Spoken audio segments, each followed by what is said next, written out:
The Garden of Eros by Oscar Wilde. It is full summer now, the heart of June. Not yet the sunburnt reapers are astir upon the upland meadow, where too soon rich autumn time, the season's usurer, will lend his hoarded gold to all the trees, and see his treasure scattered by the wild and spendthrift breeze. Too soon indeed, yet here the daffodil, that loved child of the spring, has lingered on, to vex the rose with jealousy.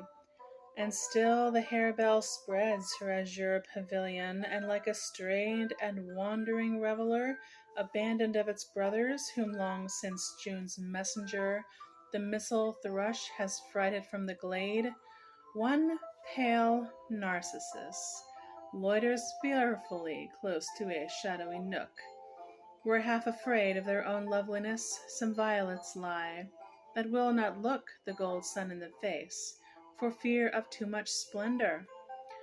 Ah, methinks it is a place which should be trodden by Persephone, when wearied of the flowerless fields of Dis, or danced on by the lads of Arcady. The hidden secret of eternal bliss, known to the Grecian, here a man might find. Ah, you and I may find it now, if love and sleep be kind.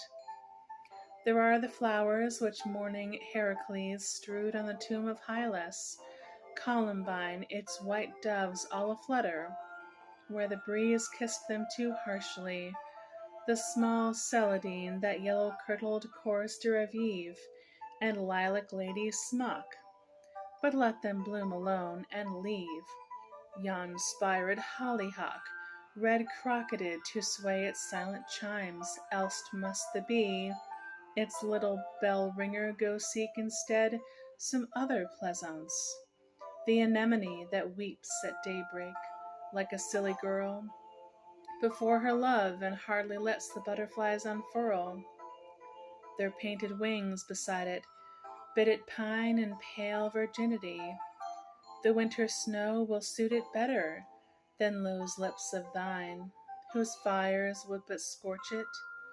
Rather go and pluck that amorous flower which blooms alone, fed by the pander wind with dust of kisses not its own. The trumpet mouths of red convolvulus, so dear to maidens, creamy meadows sweet, whiter than Juno's throat, and odorous as all Arabia. Hyacinths, the feet of huntress Diane, would be loth to mar for any dappled fawn. Pluck these, and those fond flowers, which are fairer than what Queen Venus trod upon beneath the pines of Ida, Eucharis, that morning star which does not dread the sun, and budding marjoram, which but to kiss would sweeten Cytherea's lips, and make Adonis jealous. These for thy head, and for thy girdle take yon curving spray of purple clematis, whose gorgeous dye outflames the Tyrian king, and foxgloves with their nodding chalices. But that one narcissus which the startled spring let from her kirtle fall, when first she heard in her own woods the wild tempestuous song of summer's bird, ah, leave it for a subtle memory of those sweet tremulous days of rain and sun, when April laughed between her tears to see the early primrose with shy footsteps run from the gnarled oak tree roots, till all the wold, spite of its brown and trampled leaves, grew bright with shimmering gold. Nay, pluck it too, it is not half so sweet as thou thyself, my soul's idolatry. And when thou art awearied at thy feet, shall ox lips weave their brightest tapestry. For thee the woodbine shall forget its pride, and veil its tangled whorls, and thou shalt walk on daisies pied. And I will cut a reed by yonder spring, and make the wood gods jealous, and old Pan wonder what young intruder dares to sing in these still haunts, where never a foot of man should tread at evening, lest he chance to spy the marble limbs of Artemis and all her company. And I will tell thee why the jacinth wears such dread embroidery of dolorous moan, and why the hapless nightingale forbears to sing her song at noon, but weeps alone, when the fleet swallow sleeps, and rich men feast, and why the laurel trembles when she sees the lightning east. And I will sing how sad Proserpina unto a grave and gloomy lord was wed, and lure the silver-breasted Helena back from the lotus meadows of the dead. So shalt thou see that awful loveliness for which two naughty mighty hosts met fearfully in war's abyss. And then I'll pipe to thee that Grecian tale how Cynthia loves the lad Endymion, and hidden in a grey and misty veil hies to the cliffs of Latmos, once the sun leaps from his ocean bed in fruitless chase of those pale flying feet which fade away in his embrace. And if my flute can breathe sweet melody, we may behold her face who long ago dwelt among men by the Aegean sea, and whose sad house with pillaged portico and friezeless wall and columns toppled down looms o'er the ruins of that fair and violet cinctured town. Spirit of beauty, tarry still a while. They are not dead, those ancient votaries. Some few there are to whom thy radiant smile is better than 1,000 victories. Though all the nobly slain of Waterloo rise up in wrath against them, tarry still, there are a few who for thy sake would give their manlyhood and consecrate their being.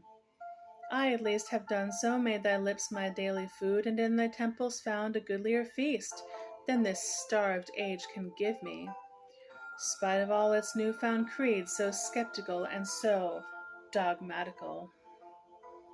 Here not Cephisos, not Ilissos flows. The woods of white Kolonos are not here. On our bleak hills the olive never blows. No simple priest conducts his lowing steer upon the steep marble way, nor through the town do laughing maidens bear to see the crocus-flowered gown.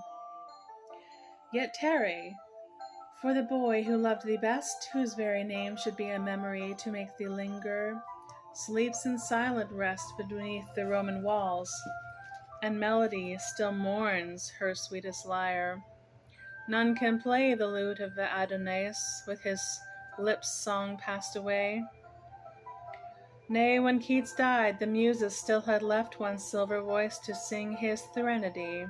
But too soon of it we were bereft, when on that riven night and stormy sea, Panthea claimed her singer as her own, and slew the mouth that praised her, since which time we walk alone. Save for that fiery heart, that morning star of re-arisen England, whose clear eye saw from our tottering throne and waste of war the grand Greek limbs of the young democracy rise mightily like Hesperus and bring the great republic. Him at least thy love hath taught to sing, and he hath been with thee at Thessaly, and seen white Atlanta feet of fleet of foot and passionless and fierce virginity. Hunting the tusked boar, his honeyed lute hath pierced the cavern of the hollow hill, and Venus laughs to know one knee will bow before her still.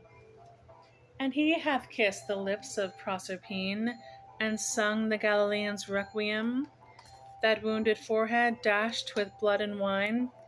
He hath discrowned the ancient gods, in him have found their last most ardent worshipper, and the new sign grows gray and dim before its conqueror. Spirit of beauty, tarry with us still. It is not quenched the torch of poesy. The star that shook above the eastern hill holds unassailed its argent armory from all the gathering gloom, and fretful fight. Oh, tarry with us still, for through the long and common night, Morris, our sweet and simple Chaucer's child, dear heritor of Spenser's tuneful reed, with soft and sylvan pipe has oft beguiled the weary soul of man in trouble's need, and from the far and flowerless fields of ice has brought fair flowers to make an earthly paradise. We know them all, Gudrun, the strongest man's bride, Aslog and Olafson, we know them all, how giant Grettir fought and Sigurd died, and what enchantment held the king in thrall when lonely Brynhild wrestled with the powers that war against all passion. Ah, how oft through summer hours, long listless summer hours, when the noon, being enamored of a damask rose, forgets to journey westward, till the moon, the pale usurper of its tribute, grows from a thin sickle to a silver shield, and chides its loitering car. How oft in some cool grassy field, far from the cricket ground and noisy ate at Bagley, where the rustling bluebells come almost before the blackbird finds a mate, and overstay the swallow, and the hum of many murmuring bees flits through the leaves, have I lain poring on the dreamy tales his fancy weaves, and through their unreal woes and mimic pain wept for myself, and so was purified, and in their simple mirth grew glad again, for as I sailed upon that pictured tide, the strength and splendor of the storm was mine. Without the storm's red ruin, for the singer is divine. The little laugh of water falling down is not so musical. The clammy gold close, hoarded in the tiny waxen town, has less of sweetness in it, and the old half-withered reeds that waved in Arcady, touched by his lips, break forth again to fresher harmony. Spirit of beauty, tarry it a while, although the cheating merchants of the mart with iron roads profane our lovely isle, and break on whirling wheels the limbs of art, aye, through the crowded factories beget the blind worm ignorance that slays the soul. Oh, tarry yet, for one at least there is.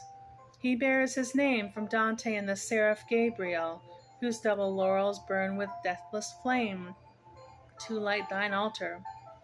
He too loves thee well, who saw old Merlin lured in Vivian's snare, and the white feet of angels coming down the golden stair. Loves thee so well that all the world for him a gorgeous colored vestiture must wear, and sorrow take a purple diadem, or else be no more sorrow, and despair gild its own thorns, and pain like a dawn be even in anguish beautiful. Such is the empery which painters hold, and such the heritage this gentle solemn spirit doth possess, being a better mirror of his age, in all his pity, love, and weariness, than those who can but copy common things, and leave the soul unpainted with its mighty questionings. But they are few, and all romance has flown, and men can prophesy about the sun, and lecture on its arrows, how alone through a waste void the soulless atoms run, how from each tree its weeping nymph has fled, and that no more mid English reeds a naiad shows her head.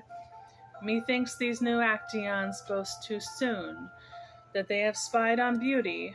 What if we have analyzed the rainbow, robbed the moon of her most ancient, chastest mystery? Shall I, the last Endymion, lose all hope, because rude eyes peer at my mistress through a telescope? What profit if this scientific age burst through our gates with all its retinue of modern miracles? Can it assuage one lover's breaking heart? What can it do to make one life more beautiful, one day more godlike in its period? But now the age of clay returns in horrid cycle, and the earth hath born again a noisy progeny of ignorant titans, whose ungodly birth hurls them against the august hierarchy which sat upon Olympus. To the dust they have appealed, and to that barren arbiter they must repair for judgment. Let them, if they can, from natural warfare and insensate chance, create the new ideal rule for man. Methinks that was not my inheritance, for I was nurtured otherwise. My soul passes from higher heights of life to a more supreme goal. Lo, while we spake, the earth did turn away her visage from the god, and Hecate's boat rose silver laden, till the jealous day blew all its torches out. I did not note the waning hours. To young Endymions, time's palsied fingers count in vain his rosary of suns. Mark how the yellow iris wearily leans back its throat, as though it would be kissed by its false chamberer, the dragonfly, who like a blue vein on a girl's white wrist sleeps on that snowy primrose of the night, which gins to flush with crimson shame and die beneath the light. Come, let us go. Against the pallid shield of the wan sky the almond blossoms gleam. The corncrake nested in the unmown field answer its mate across the misty stream. On fitful wing the startled curlews fly, and in his sedgy bed the lark, for joy that day is nigh, scatters from the pearl a dew from off the grass in tremulous ecstasy to greet the sun, who soon in gilded panoply will pass forth from yon orange-curtained pavilion. Hung in the burning east, see, the red rim o'ertops the expectant hills. It is the god, for love of him already the shrill lark is out of sight, flooding with waves of song this silent dell. Ah, there is something more in that bird's flight than could be tested in a crucible. But the air freshens, let us go. Why, soon the woodman will be here. How we have lived this night of June.